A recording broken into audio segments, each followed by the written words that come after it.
माध्यमिक शिक्षणाधिकारी सचिन जगताप यांच्या व्हॉट्सअपवरून रविवारी त्यांच्या संपर्कातील शेकडो लोकांना लग्नाचा आमंत्रणाचा मेसेज गेलाय. सर्वांना वाटलं साहेबांच्या घरात कोणाचा तरी विवाह असेल, पण जेव्हा कळालं सर्वांनाच बसला धक्का. सायबर गुन्हेगारांनी पाठवलेला हा मेसेज व त्याखालील एपीके फाईल शिक्षणाधिकाऱ्यांनी डाउनलोड केल्याने तो बनावट मेसेज त्यांच्या संपर्कातील सर्वांनाच गेला होता. ही बाब लक्षात आल्यावर त्यांनी सर्वांना सावध केलंय. शिक्षणाधिकारी श्री जगताप यांच्या मोबाईलवर लग्नाच्या आमंत्रणाचा इंग्रजीत मेसेज आला होता. जिल्ह्यातील आपल्या ओळखीच्या कोणाचा तरी विवाह असेल म्हणून त्यांनी मेसेज खाली फाईल उघडली. त्यावेळी आपोआप एपीके ॲप डाउनलोड झालं आणि सायबर गुन्हेगारांनी त्यांचे व्हॉट्सअप हॅक केलंय. त्यांच्याच मोबाईलवरील शेकडो लोकांना तो मेसेज फॉरवर्ड करण्यात आला होता. अनेकांनी शिक्षणाधिकाऱ्यांचा मेसेज आला आहे म्हणून ती फाईल उघडण्याचा प्रयत्न केला.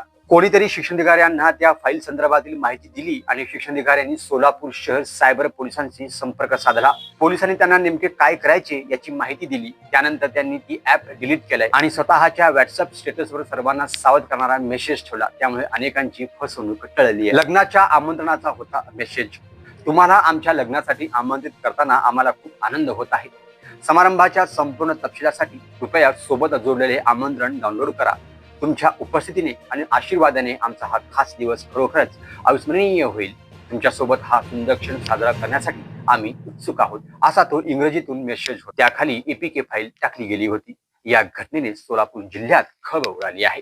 त्यामुळे सोशल मीडिया वापरताना सावधगिरी बाळगणे अत्यंत आवश्यक आहे.